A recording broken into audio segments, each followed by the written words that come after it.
মানুষ সামনে উপস্থিত, সাউন্ড নাই, তখন আমরা শুধু খালি গলায় এই আঁখি আলমগীর এবং আমি এই দুই ভাই বোন আমরা মানুষের মাঝে মাঝে গিয়ে গান শুনিয়ে তাদেরকে আনন্দ দিয়েছি। সঙ্গীতশিল্পী আঁখি আলমগীর বাংলাদেশের পরীক্ষিত এবং প্রমাণিত একটি নাম। আমার সাথে আঁখি আলমগীরের পরিচয় দীর্ঘ বছর, 30 বছরের উপরে হবে। একজন সঙ্গীতশিল্পী হিসেবে প্রতিষ্ঠিত সে, সারা বাংলাদেশের মানুষের পছন্দের, ভালো লাগার একজন শিল্পী। আমি যদি ব্যক্তিগতভাবে তার সম্পর্কে বলতে যাই, এক কথায় বলতে হবে অসাধারণ একজন মানুষ, অসাধারণ একজন শিল্পী। তার আচরণ, তার ব্যবহার, তার কাজের প্রতি যে সম্মান, তার সময়ের প্রতি যে সম্মানবোধ, এটি আমি প্রতি মুহূর্তেই তাকে দেখে অবাক হই।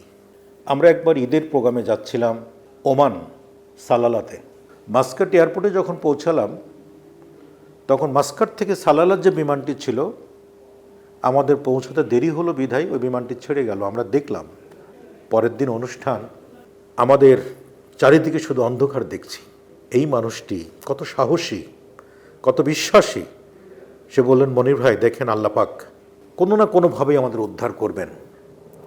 ঠিক তেমনিভাবেই সাথে সাথে প্রমাণ পেলাম। একজন ট্যাক্সি ড্রাইভার গ্লাসের ওপার থেকে টোকা দিয়ে আমাদেরকে ডাকলেন, আমরা কাছে গেলাম। ওনারা আমাদের চেহারা দেখেই বুঝলেন যে আমরা একটু বিপদে আছি। তারা আমাদেরকে নিয়ে গেলেন, একটা জায়গায় আমাদের থাকতে দিলেন। ঠিক ভোর 4:30টার সময় আমাদের মোবাইলে মেসেজ আসলো যে প্যাসেঞ্জার অনেক হওয়াতে এক্সট্রা একটা বিমান সালালা যাবে, সেখানে তোমরা যেতে পারবে।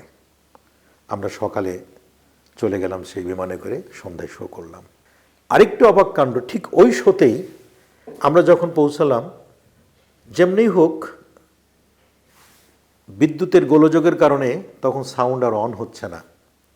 মানুষ সামনে উপস্থিত, সাউন্ড নাই, তখন আমরা শুধু খালি গলায় এই আঁখি আলমগীর এবং আমি এই দুই ভাই বোন আমরা মানুষের মাঝে মাঝে গিয়ে গান শুনিয়ে তাদেরকে আনন্দ দিয়েছি।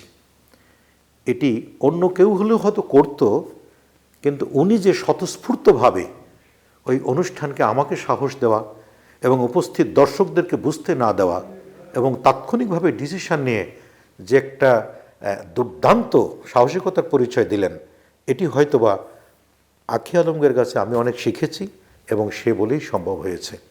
অনেক কথা বললাম, আবারও কোনো অনুষ্ঠানে হয়তো দেখা হবে খুব শীঘ্রই, হয়তো কোনো মঞ্চে বা কোনো স্টুডিওতে অথবা কোনো গানের আয়োজনে। সে পর্যন্ত ভালো থাকবেন, সুস্থ থাকবেন। আপনার জন্য অনেক দোয়া, অনেক শুভকামনা। ধন্যবাদ।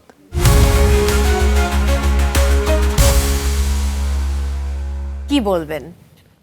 কি বলবো বলো, ওনারা এত বড় মাপের মানুষ, এত বড় মাপের শিল্পী, মানে ওনারা এভাবে আমাকে নিয়ে বলবে, আমার জন্য এটাই পুরস্কারের চেয়েও বড়। বিশ্বাস করো, পুরস্কার যেদিন পেলাম সেদিন ঘোষণা হলো আর পেলাম, এই 2 দিনের অনেক আনন্দ, বাট এই আনন্দগুলো সারা জীবন রয়ে যাবে। একদম।